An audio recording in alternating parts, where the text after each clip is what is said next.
So today I want to speak to you about 2D NMR analysis.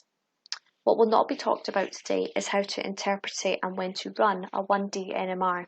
CAIR have listed a variety of topics covering 1D NMR analysis, and it is assumed that you have already read and understood that material before moving on to 2D NMR. So what is going to be covered in these learning objectives?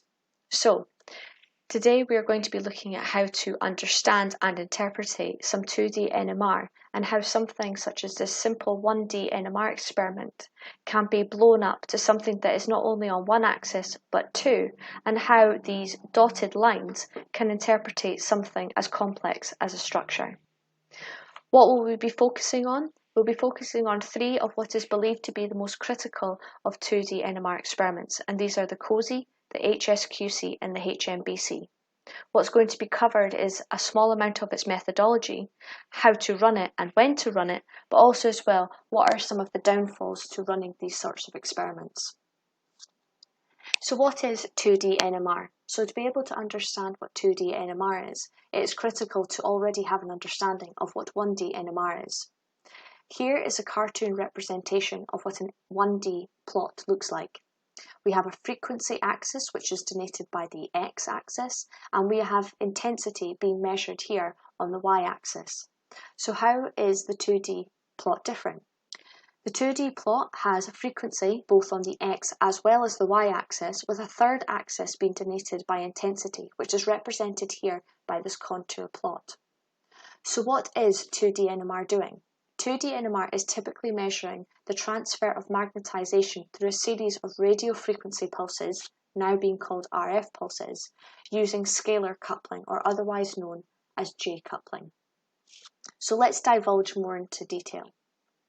Here we have a typical COSY pulse sequence. It is listed into four different sections. We have preparation, we have evolution, we have mixing, as well as detection. We also have two time intervals, denoted by T1 and T2.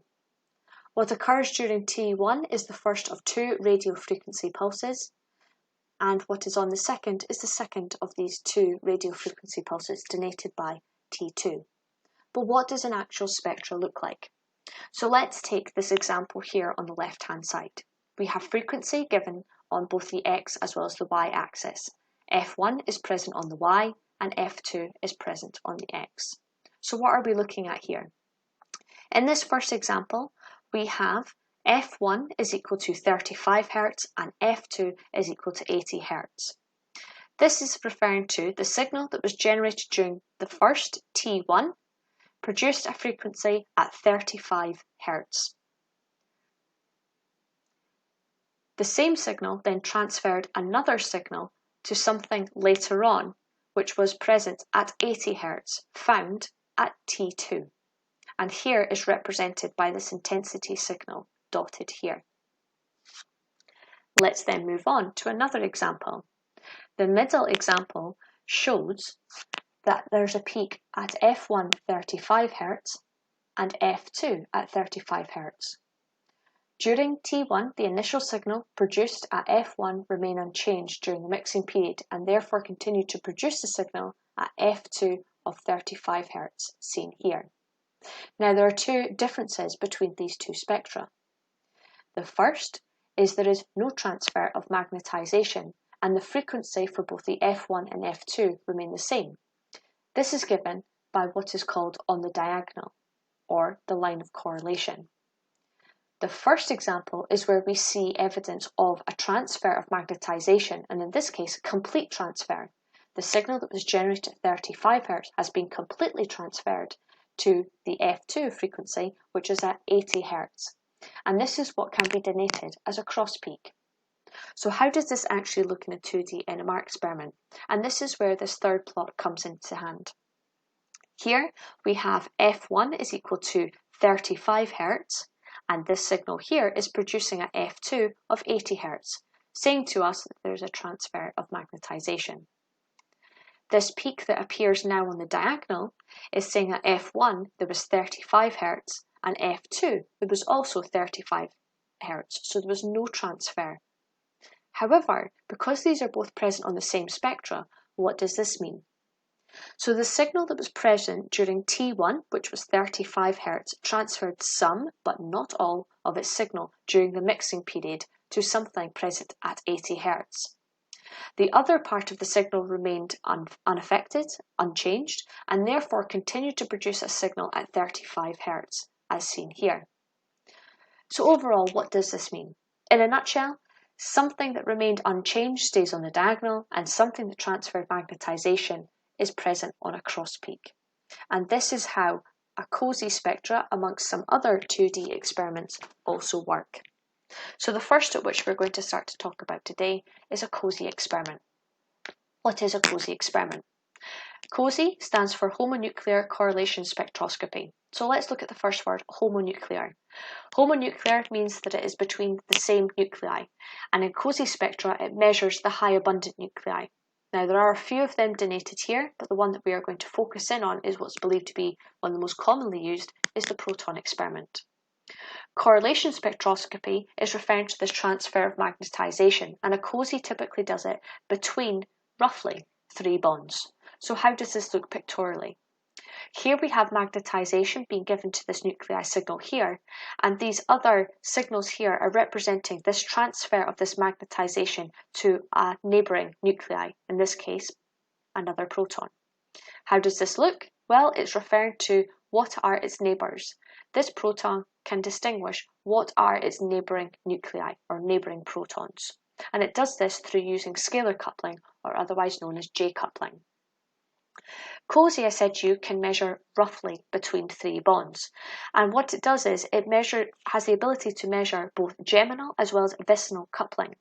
So here vicinal coupling is represented by two of the same nuclei on 2 different carbon atoms, so neighbouring protons.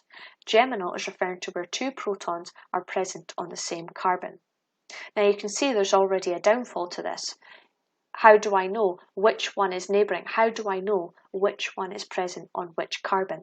We'll get into that later. COSY is also able to do some form of long-range coupling, which can be denoted by this W geometry here. W geometry, or coupling, tends to have a smaller coupling than normal, roughly about 2 Hz. It's still small, but it can still be detected. And this sort of coupling tends to happen in some cyclic systems which have this coplanar arrangement that can be adopted. And in this example here, we have cyclobutane represented in the cis configuration, otherwise known as the W geometry. So 1, 2, 3, and 4.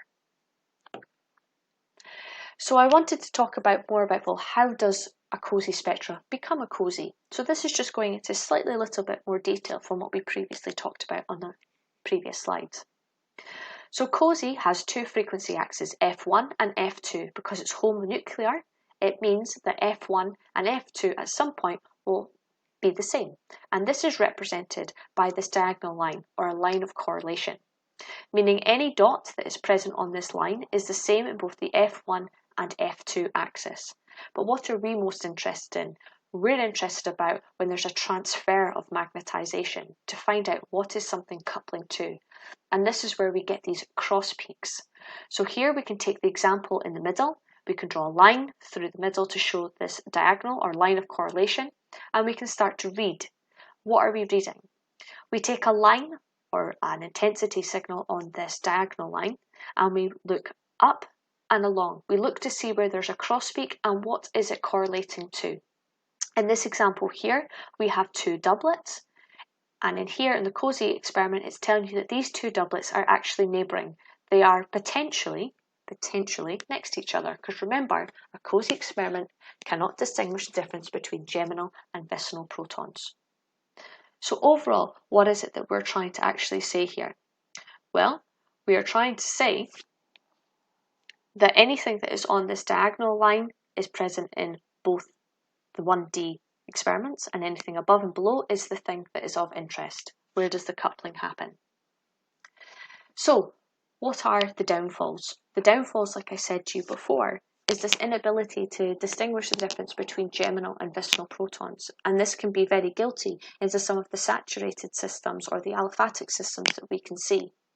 Because of this, sometimes in a COSY experiment, these aliphatic regions in the NMR can be very heavy or very heavy populated, busy, and there's quite an awful lot of overlap, meaning that being able to interpret this COSY experiment can sometimes be incredibly difficult.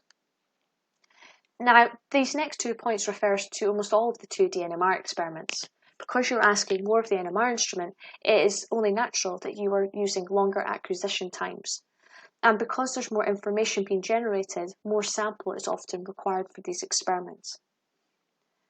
Something else that's to pay some particular attention to is that if in some cases where the coupling is measured to be 0 Hz, although they could be neighbouring, for instance, they are still COSY silent, so you're unable to detect them. So a COSY experiment is looking at the neighbouring protons. Now we want to know more about our spectra. We now want to know is, well, how is this in relation to another nuclei? So this is where we start to look into these heteronuclear experiments. And the first that's going to be talked about today is the HSQC experiment, standing for heteronuclear single quantum coherence. Heteronuclear meaning between 2 different nuclei, and it's often between proton, highly abundant, and another nuclei. In this particular case, and throughout this talk, I will be talking about carbon, but it's not just limited to carbon. You can also use nitrogen, phosphorus, and in some instances, fluorine. So what is the HSQC measuring? It is measuring 1 bond distance away, so the direct coupling of. And here we can see in this example, carbon 1 contains 2 protons, proton 1 and proton 1 prime. Carbon 2 contains just proton number 2.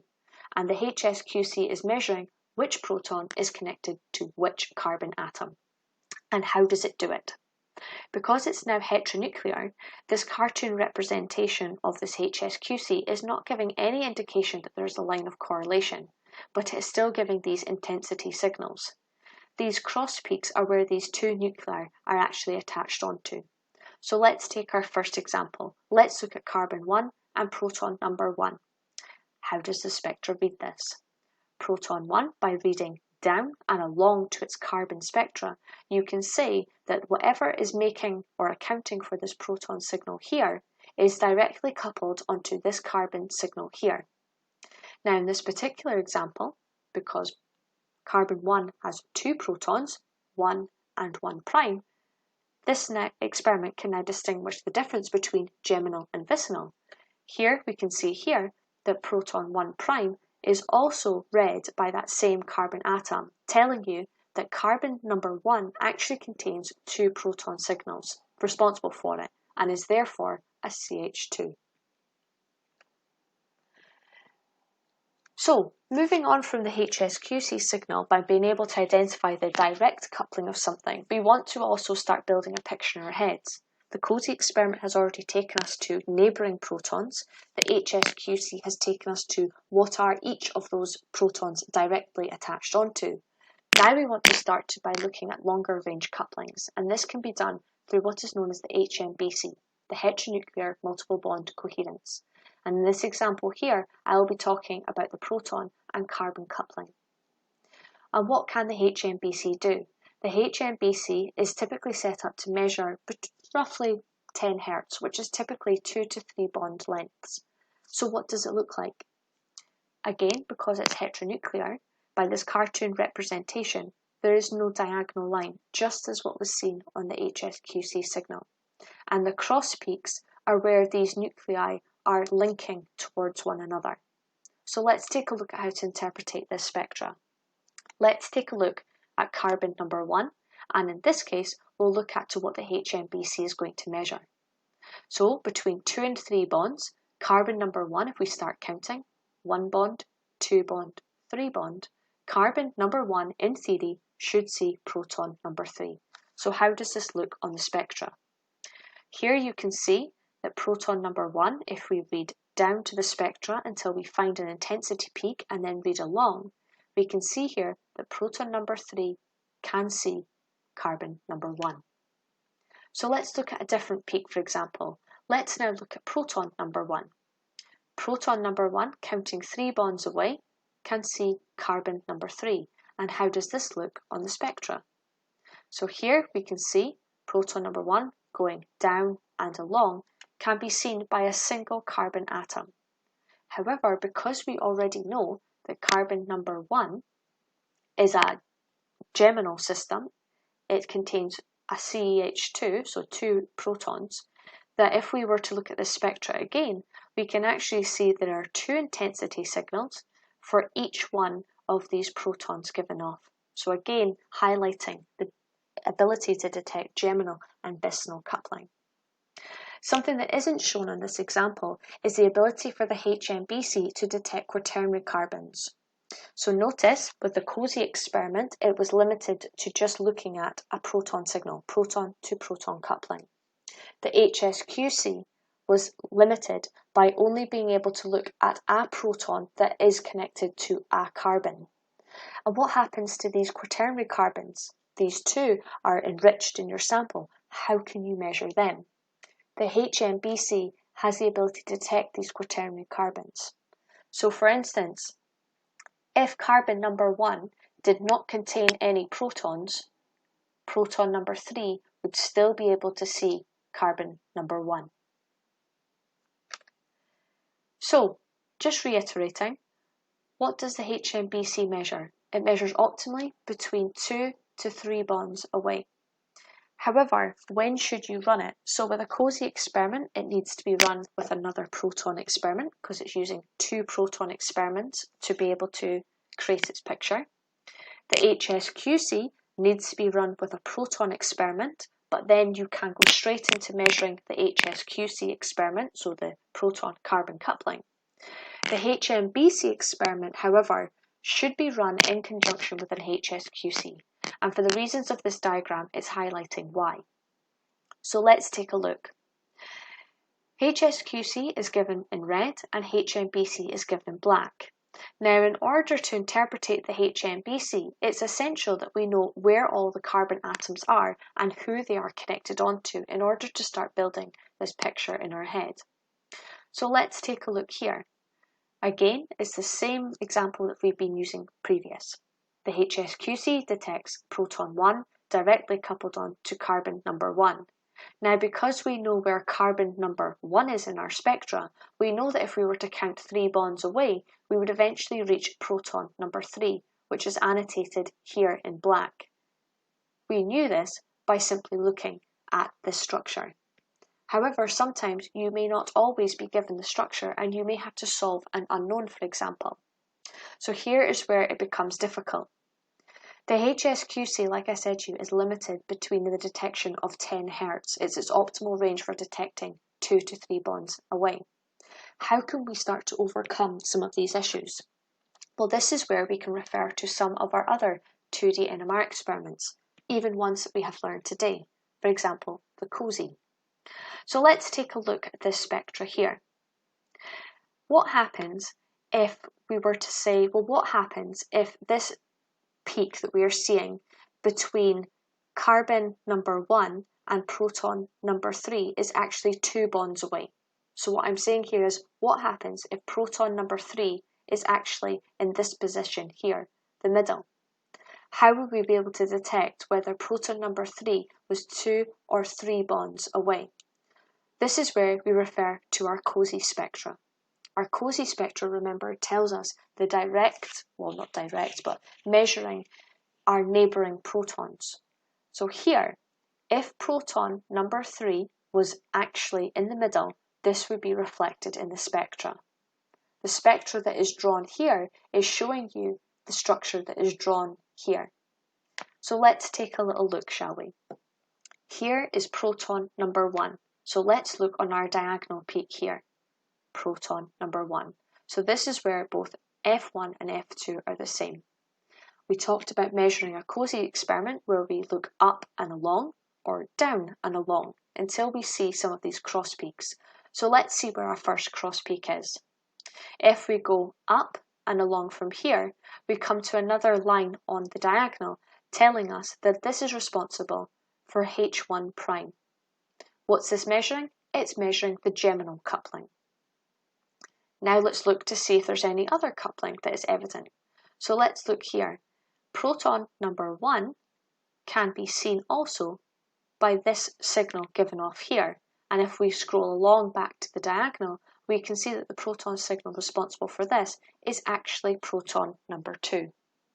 So, in this example, what have we determined? The HMBC is actually reading 3 bonds away because of the signal that is given off here. How is this actually measured? We can see in the COSY experiment that this is highlighting that this is true, that proton number 1 can see proton number 2. So in summary, what have we covered today? We covered some of the most essential, or believed to be the most essential, 2D NMR experiments to at least start you off on helping to undertake some structural elucidation. We went through the COSY experiment, which was typically homonuclear, and in this example we talked about the proton-proton coupling. We also talked about 2 heteronuclear experiments, such as the HSQC and the HMBC. And here is just a summary of what has been covered. The HSQC, the direct coupling between a hydrogen and carbon, whereas the COSY is the coupling between homonuclear, so neighbouring protons, and the HMBC is a longer range coupling between proton and carbon. However, these 2D experiments, these are not the only ones that you can run, and what hasn't been covered today is through some space correlations, such as the NOSY and the ROSY experiments, which will be discussed in later talks. So it's hoped that when you're undertaking your structural elucidation, that you're not only running just a simple proton and possibly carbon experiment, but you also consider the use of some of these 2D NMR experiments. Their run times may be longer, but it's well worth the wait. This talk was sponsored to you by WCAIR at the University of Dundee, Scotland, UK.